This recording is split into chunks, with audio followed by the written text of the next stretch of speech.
Et c'est donc Serge Trigano qui va nous accompagner là pendant une bonne demi-heure, Serge Trigano, si vous l'acceptez, parce qu'il y a énormément de choses.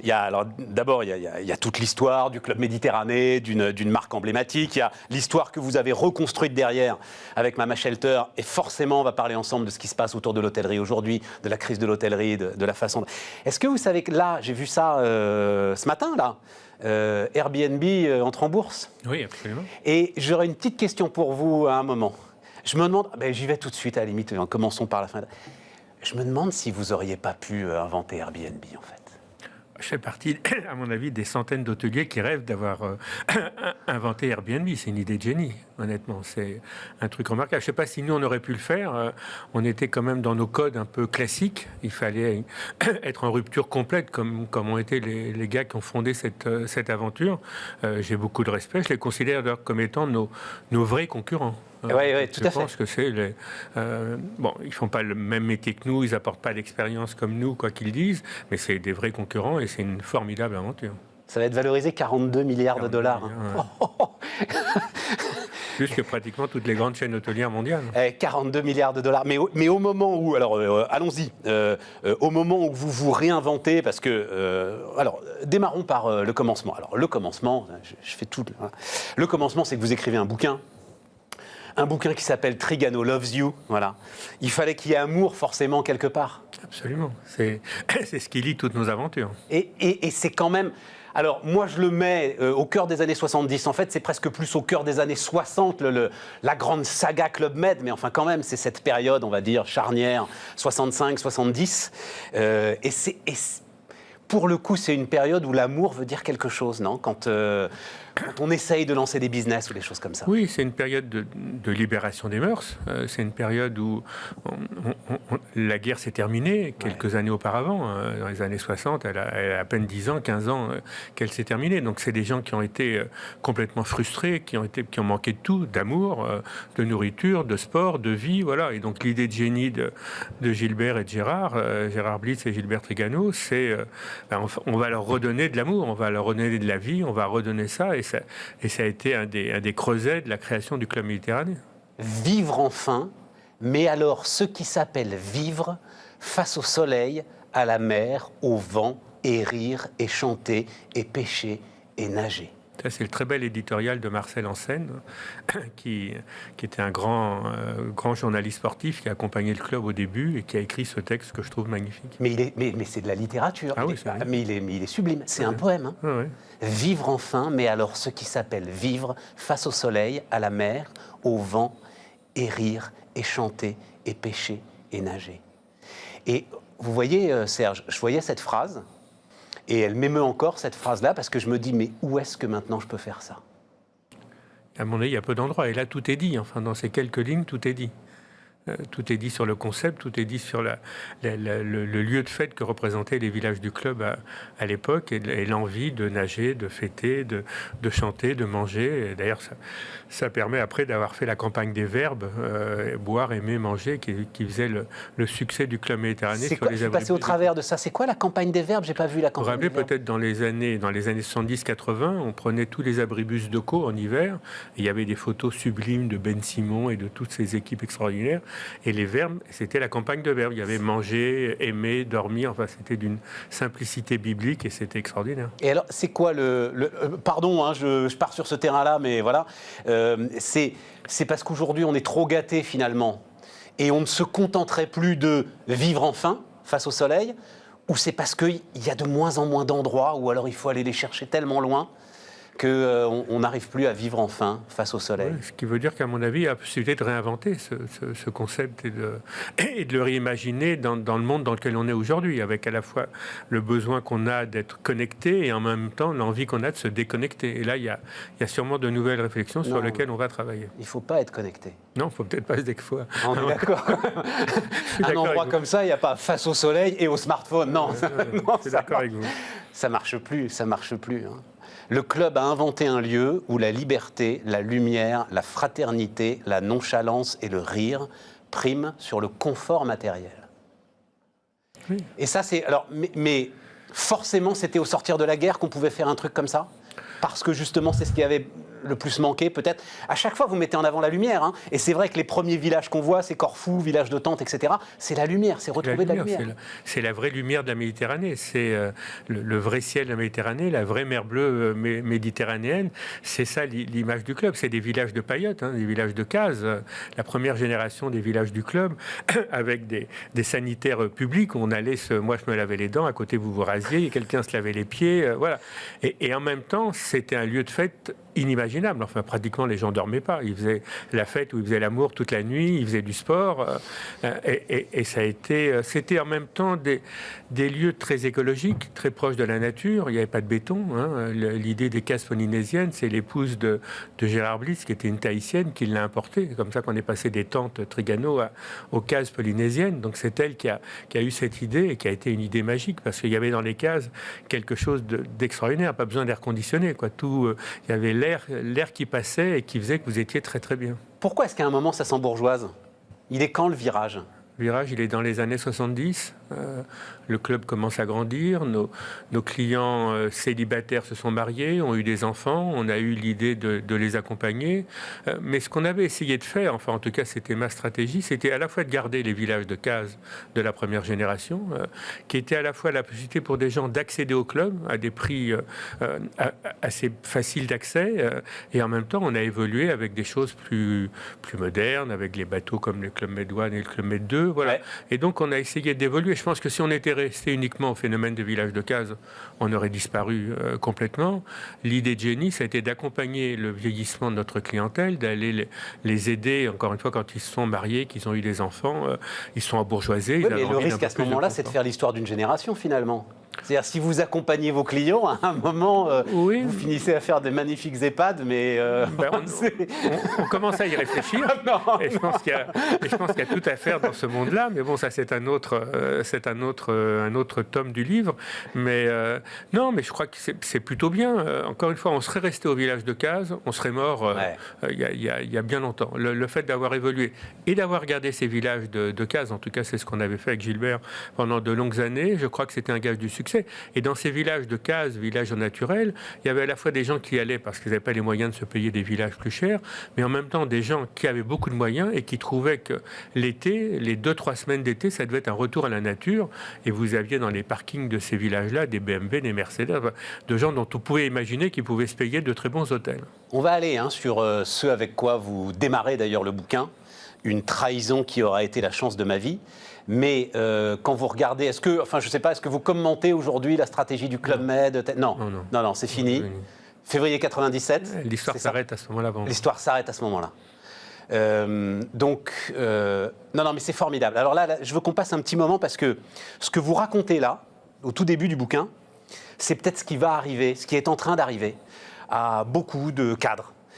Qui vont se retrouver dans une situation où à un moment on va leur dire dehors, où eux-mêmes vont se dire je peux plus rester, etc. Et donc la trahison aura été la chance de ma vie, c'est ce que vous dites, mais vous commencez avec beaucoup d'honnêteté à dire au début vous espérez que le club, donc qui vous vire en 97, en fait ne va pas résister à votre départ. Oui, je fais partie des bêtises qu'on peut imaginer, quoi. On se dit que le club ne peut pas vivre sans nous. Ouais. Voilà, j'ai vécu quelques semaines comme ça, en me disant c'est pas possible. Ils vont me rappeler, ils vont me téléphoner. Il y a quelqu'un qui va venir me chercher en disant voilà, mon père avait travaillé au club pendant, il avait fait le club, fait le club. Moi, j'y avais passé 30 ans de ma vie, et donc j'avais eu des messages d'amour de tous les géos, de toutes les équipes assez extraordinaires, des chefs de village au moment de ma destitution et proposé de mettre tout le club en grève, ce que j'ai bien sûr refusé, voilà. Et donc je me suis dit, voilà, ils vont me rappeler, c'est bien, c'est comme ça. Et puis mes potes américains m'ont dit, mon pote, arrête de rêver.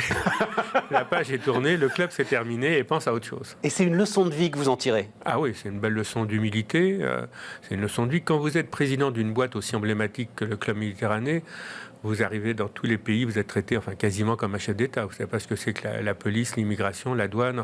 On vient vous chercher à la passerelle de l'avion, vous rencontrez rencontrer le chef d'État, le ministre, et ainsi de suite. Donc vous êtes sur une petite bulle, sur une petite planète, quoi. Voilà.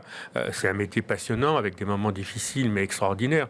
C'est un métier qui touche à tout, à la communication, à l'architecture, à la restauration, au sport. Enfin voilà, c'est un métier de la vie, au sens propre du terme. Absolument. Et donc le jour où on vous dit que ça s'arrête, c'est un peu violent. Ouais. Voilà. Moi, j'avais 50 ans à ce moment-là. J'avais passé les 20 ans de ma jeunesse, soit en vacances au club, soit comme géo, soit à écouter ce que mon père me racontait de ses visites. J'y avais travaillé pendant 30 ans avec une passion extraordinaire. Voilà. Puis d'un seul coup, assez rapidement, assez brutalement, ça s'arrête. Et donc c'est vrai que j'ai eu un peu de mal au début. Aujourd'hui, je peux raconter ça. On va raconter ça et on va raconter, parce que vous le racontez sans phare d'ailleurs, hein, avec beaucoup de transparence, la mutation qui a été la vôtre. Mais il y avait cette phrase d'un ministre qui disait, qui est un peu ça, c'est-à-dire s'asseoir à l'arrière d'une voiture et se rendre compte qu'elle ne démarre plus. Ouais, c'est un peu ça. C'est un peu ça. Mais c'est vrai que, alors c'est la question que je me posais, parce qu'on le voit sur certaines photos, les chefs d'État sont là pour les inaugurations. Quand le Club Med, effectivement, dans les années 80, et alors pour le coup, sans doute au fait de sa puissance, ça devient un équipement pour un État important, et notamment sans doute un indice de développement et une éducation de développement, non ? Dans les années 80, les bureaux sont place de la Bourse. C'est un défilé permanent de ministres du tourisme, d'investisseurs, qui chacun veut son Club Med dans tous les pays du monde, quoi. Et Gilbert dit, oui, toi, vous, faudra attendre 1 an ou 2 ans, j'ai pas le temps d'y aller. Voilà, et c'est vrai que c'est un pays accède au monde moderne le jour où il a son Club Méditerranée, quoi. Donc, c'est ça. Et quand on en a un, on en veut plusieurs. Le Maroc, on en avait une dizaine quand on est parti. Les Tunisiens en voulaient 4 ou 5. Les Grecs, un grand nombre. Le Mexique a été un des grands axes de développement. Gilbert avait partagé le monde en 3 axes, autour de 3 lacs, la Méditerranée, la mer des Caraïbes et la mer de Chine, avec l'idée qu'au-dessus de ces pays, de ces mers, il y avait des pays avec fort pouvoir d'achat, les États-Unis au-dessus de la mer des Caraïbes, la France ou l'Allemagne au-dessus de la Méditerranée et le Japon au-dessus de la mer des Caraïbes. Et la mer de Chine. Mer de Chine, pardon. Et au sud de ces pays, de cette mer, il y avait des pays très accueillants, que ce soit la Thaïlande en mer de Chine, que ce soit le Mexique ou la Martinique ou la Guadeloupe, ou que ce soit le Maroc ou la Tunisie, des pays accueillants avec des gens gentils et des coûts assez bas. Et donc le business model était implacable. Je prenais des recettes dans les pays à riche monnaie, j'exploitais dans des pays à monnaie basse, et c'est comme ça que le truc a explosé et est devenu une machine d'Afrique extraordinaire. Alors, il n'y avait pas seulement ça. Parce que, visiblement, il y a aussi des recettes de management. Vous racontez que, je ne sais plus quel patron de Disney, va voir votre père au moment où il commence à ouvrir ses grands parcs loisirs. Et il dit, je comprends pas pourquoi les gars chez toi, ils ont tous le sourire, et chez moi, ils font la gueule. Et en plus... Il dit, il y a pas, voilà. C'est Michael Eisner qui est le patron emblématique de Disney, voilà, avec qui on dîne un soir à quelques jours de l'ouverture du parc d'Euro Disney, enfin qui est devenu après Disneyland Paris, et on est ensemble en train de dîner un soir. Et il se tourne vers son collaborateur, son numéro 2, il dit, mais enfin, c'est pas possible, c'est mecs du club, quoi. Non seulement ça marche formidablement bien, et en plus, ils n'ont pas de tipping policy, quoi. Ils donnent pas de pourboire, et les mecs sont plutôt plus aimables et souriants que chez nous, quoi. Il était hystérique. Alors, c'était quoi la recette de management ? Parce que vous avez été chef de village vous-même, c'est-à-dire le fils du fondateur, il démarre à la base. Il démarre géo, j'ai été géo dans des villages. Gentil organisateur. Alors, pour ceux qui nous regardent, qui ne connaissaient pas ce truc-là, allez voir Les Bronzés quand même. Et c'est un film formidable, Les Bronzés, on est d'accord ? Je l'ai écrit, c'est un film génial. Il n'y a que mon père qui n'a pas beaucoup ri, mais moi, tout le monde riait. Ah, c'est vrai, votre père, il n'a pas aimé ? Non, les 22 000 géos du club étaient éclatés de rire. Il y en avait un qui n'a pas rigolé, c'est Gilbert. Bon, mais voilà. Même les génies ont quelques lacunes. Il manquait d'humour. Donc, gentil organisateur qui donc entourait les gentils membres, et il y avait le chef de village. Et vous êtes au départ gentil organisateur. Je suis gentil organisateur, et puis donc après chef de village. Je crois que le secret, c'est que Gilbert était à la fois un formidable homme d'affaires, brillantissime, et en même temps un homme de communication exceptionnel, capable tous les ans de faire une petite piqûre de rappel à toutes les équipes au cours d'un grand séminaire. Vous parliez des conventions, où il y avait les 1000 géos qui faisaient tourner la baraque, à la fois ceux des villages et ceux des sièges. Et il leur donnait sa vision du monde. Et il leur disait, voilà comment le monde va évoluer, voilà ce qui va devenir, et voilà nous comment on va être, et voilà ce que j'attends de vous. Et on repartait avec la piqûre pour 12 mois. Quoi. Voilà, il y avait une relation affective. Mais il y a ce qu'on appelle maintenant des incentives. Je crois, vous en parlez, il n'y a pas d'association au capital, il n'y a pas de choses comme ça quand même dans le... Non, il y a une participation. Il y a un système très subtil. Quand Gilbert a fait rentrer Edmond de Rothschild, Edmond est rentré et a accordé à Gilbert 4% des résultats du club, à l'époque où il n'y avait quasiment pas de résultats. Et puis les résultats ont commencé à grandir et Gilbert a très intelligemment décidé de garder un point pour lui et distribuer les 3 autres pourcents sur l'ensemble du personnel. Et donc tous les ans, on avait en février, on recevait le chèque de participation qui faisait qu'on pouvait arriver jusqu'à 20-22 mois par an. Donc il y avait parfois 5 à 6 mois de primes. Il y avait donc à la fois un amour formidable dans cette boîte, en même temps des salaires de base qui étaient assez bas, mais un incentive qui était assez fort.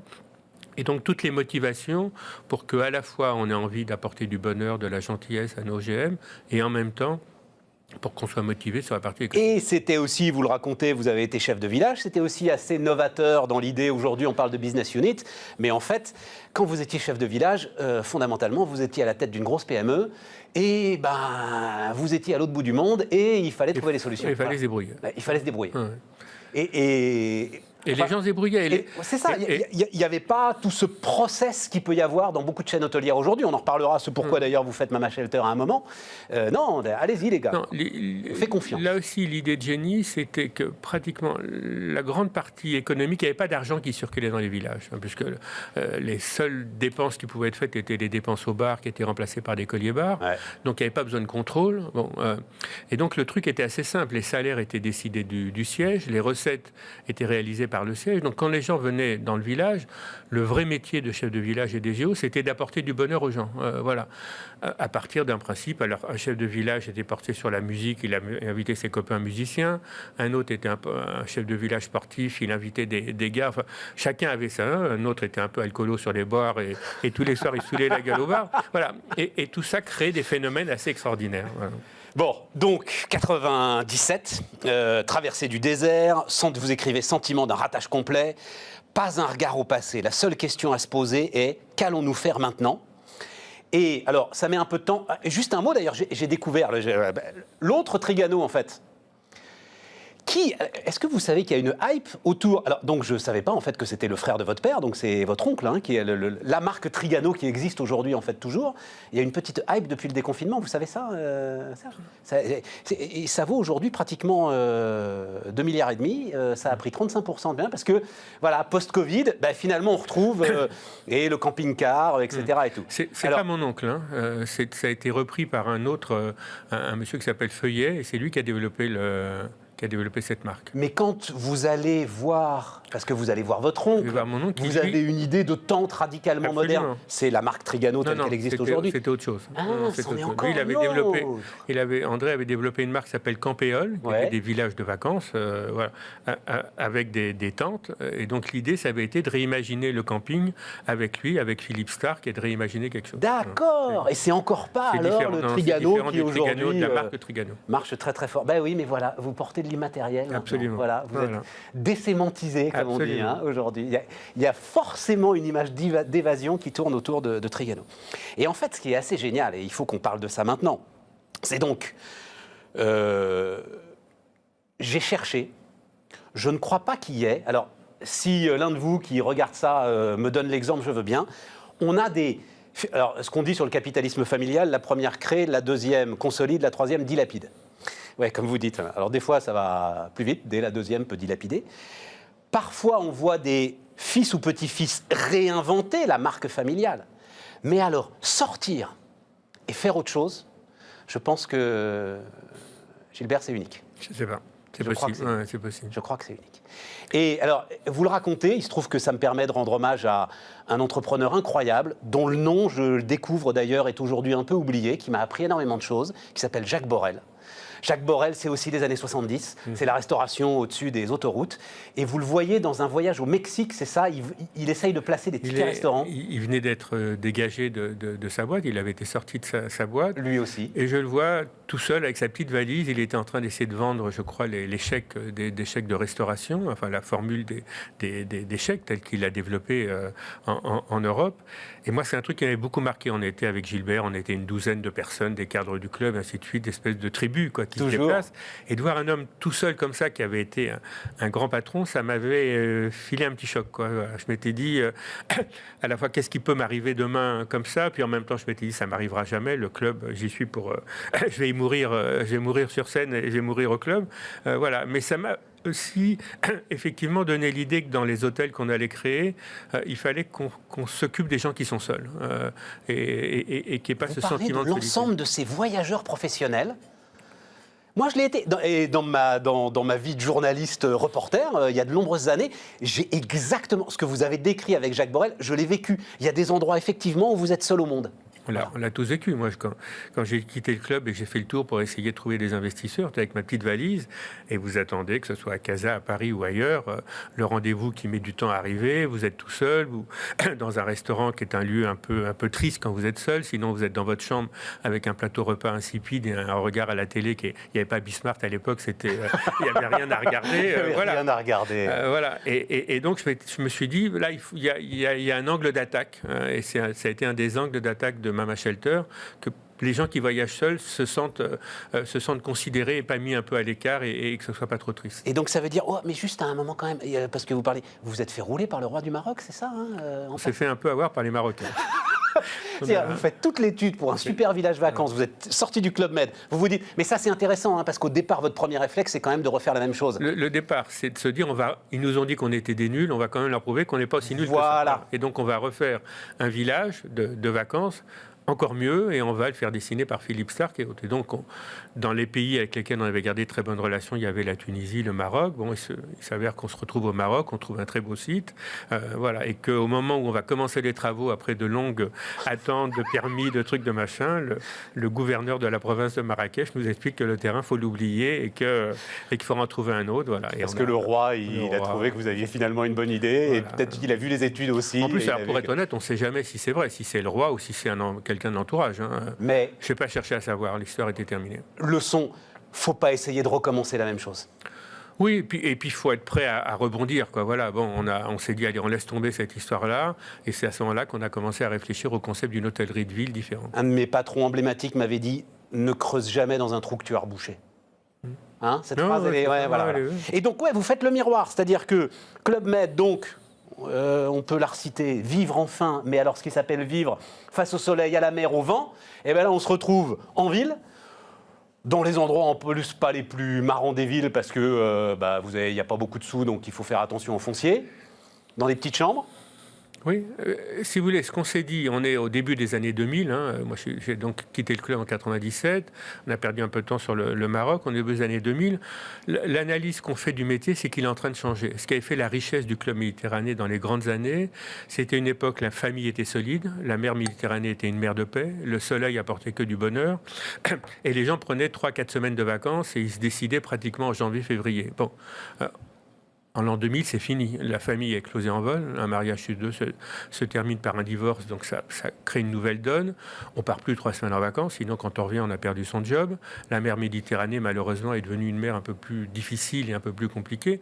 Et le soleil, on nous dit que ça donne le cancer. Voilà. Donc on s'est dit, réfléchissons et essayons de trouver un autre territoire. Et c'est là qu'on a pensé à la ville. Et moi, mon discours est de dire, le XXe siècle, c'était le tourisme des plages, et le 21e siècle sera le tourisme des villes. Parce que les maires des villes ont fait un travail formidable, les Juppé, les Aubry, les Moudin, le maire de Rome, enfin de toutes ces villes, que les villes, on y accède facilement en temps normal, en dehors du drame qu'on vit actuellement. Il y a les low cost, il y a les TGV qui mettent toutes ces villes à 2 heures de Paris. On va à Bordeaux et on peut aller voir une exposition, voir un match de foot, écouter un concert, visiter un musée. Les villes se sont réinventées et on s'est dit, essayons de regarder. Et à l'époque, sur les villes, il y avait une hôtellerie classique traditionnelle, ou une hôtellerie familiale. Très normée, justement. Très normée, un peu cher. Une franchement triste, quoi. Voilà. Enfin, je les connais aussi, du mal, parce que, Accor est notre actionnaire, donc je ne peux pas. Mais voilà. Il fait tout pour changer ça. Il a complètement changé. Ouais. Et donc, on s'est dit, il y a peut-être un truc à inventer. Et c'est comme ça qu'on s'est mis à réfléchir au concept du Mama Shelter. Et là, ensuite, comment on fait? Parce que moi, ça m'intéresse. Par exemple, vous racontez qu'il y a un débat sur... Alors, attendez, non, avant ça. Parce que vous rendez hommage à vos fils. Mais, enfin, on ne sait pas trop, quand on lit le truc, quel rôle ils ont vraiment joué dans l'histoire. Donc, en fait, c'est eux les vrais inventeurs du concept Mama Shelter ou c'est vous, finalement? On est une tribu à avoir inventé le Mama Shelter. Il y a à la fois la famille Trigano et il y a un personnage qui a été extraordinaire, c'est Philippe Stark. Philippe Stark, moi je l'avais rencontré à l'époque où j'étais encore au club. J'avais essayé de l'attirer au club. On était en train de signer un contrat pour que Stark devienne le directeur artistique du club. Bon. Et puis, l'histoire se termine. Bon. Et donc, les nouveaux dirigeants du club essayent d'attirer Stark. Et Stark dit, moi, je suis tombé amoureux des Trigano, je reste avec les Trigano. Et il a eu la gentillesse pendant toutes ces années un peu longues. On l'a trimballé au Maroc, en Tunisie, au Mexique. Enfin, il a été extraordinaire. Chaque fois de redessiner un projet encore plus beau que les autres. Voilà. Et donc, c'est avec lui qu'on a commencé l'aventure du Mama Shelter. C'est lui qui a apporté la créativité.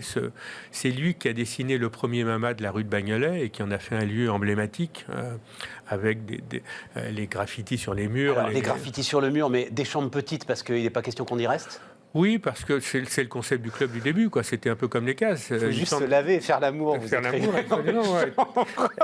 Et on a c'est fini les années 70. On a un grand débat pour savoir si on doit mettre des télés. On finit par mettre les iMac d'Apple, voilà, qui est une révolution. Mais vous mettez des iMac maintenant, on se dit, mais bien sûr. Mais attendez, à l'époque, les amis, il n'y a pas Netflix. Hein, mettre des iMac, c'est un sacré choix plutôt que de mettre la télé. Oui, on a pris comme ça un certain nombre de choix. On fait appel à un grand cuisinier qui est Alain Sanderins, qui est un des grands chefs étoilés français qui accepte de redessiner une nouvelle cuisine. Voilà. Et donc avec toute une équipe, encore une fois, autour de Philippe, de mes fils qui ont apporté la modernité, et c'est ensemble qu'on a inventé, plus on avait un partenaire au début qui s'appelle Cyril Aouizerat, et c'est toute cette bande qui a inventé le Mama Shelter. Il y a quelque chose de génétique. Moi, ça fait 15 ans que j'écoute les entrepreneurs, que vous me faites rêver. Et je me dis deux choses. Je me dis, c'est quelque chose qui est quand même du domaine de l'artistique. Vous avez des intuitions, vous les entrepreneurs. Vous lancez des trucs. C'est du domaine de l'artistique. Mais quand même, votre père, vous, vos fils, il y a un gène de l'entrepreneuriat quelque part, Serge Trigano. Oui, il y a l'envie de faire des choses, l'envie de prendre des risques, le rejet des consultants classiques qui ne nous intéressent pas, mais... jamais ils inventent Mama Shelter, les gars de Mama Shelter.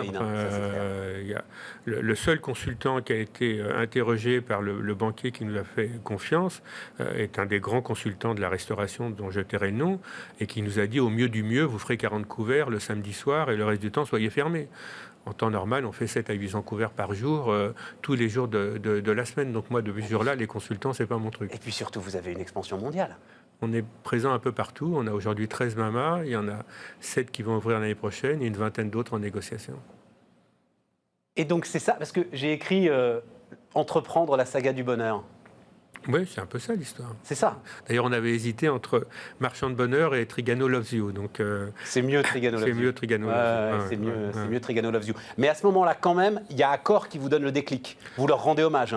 Et notamment, ce que je trouve très bien, c'est que vous rendez hommage, non pas au patron d'Accor, mais aux échelons intermédiaires qui ont pris votre projet à bras-le-corps et qui vous ont amené en fait le know-how pour le développement. D'abord, il y a le patron d'Accor, parce que celui d'avant, il ne croyait pas. Donc on les avait vus comme tous les patrons des grandes chaînes hôtelières, les Marriott, Hilton et autres, qui nous avaient dit que ça ne marcherait pas.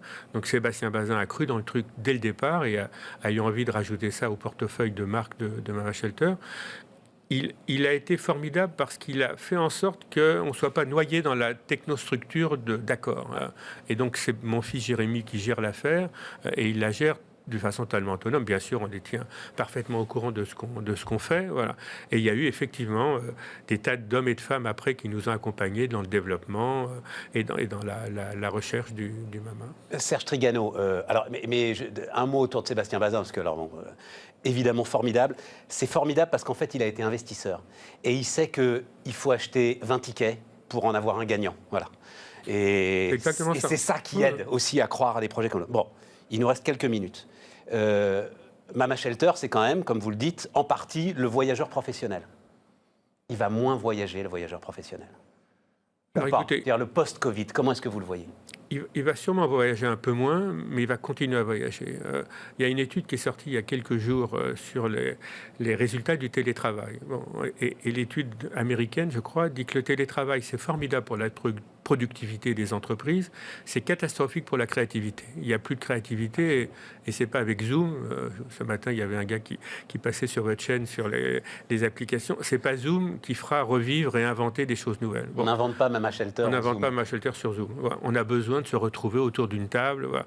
Donc moi, mon sentiment, c'est que les entreprises, dès que le vaccin va commencer à apparaître et dès que la pression sur les hospitalisations vont baisser, vont avoir à nouveau besoin de se retrouver, de faire des réunions. Alors, on va les faire différemment. Ça ne sera pas peut-être les grandes fêtes telles qu'on les a connues ou les grandes conventions telles qu'on les a connues.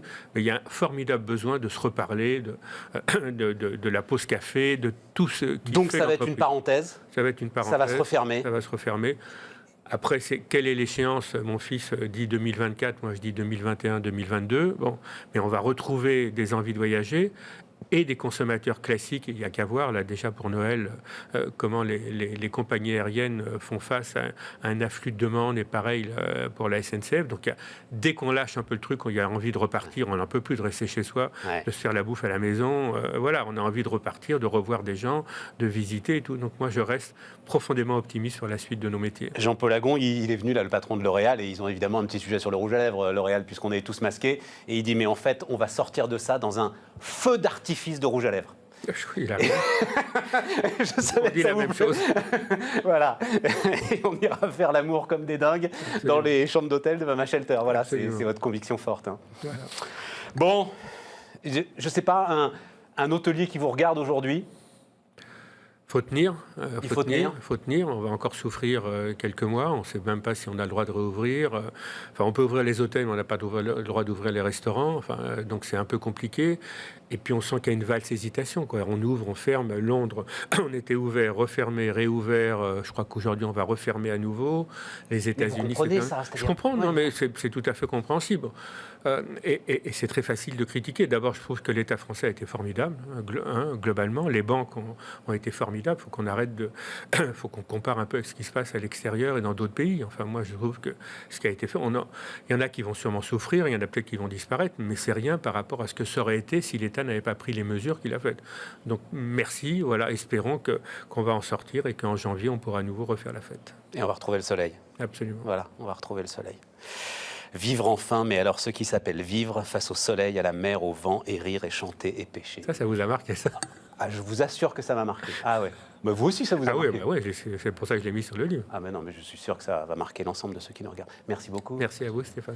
Serge Trigano qui était notre invité sur Bismart. Et nous, les amis, on se retrouve demain.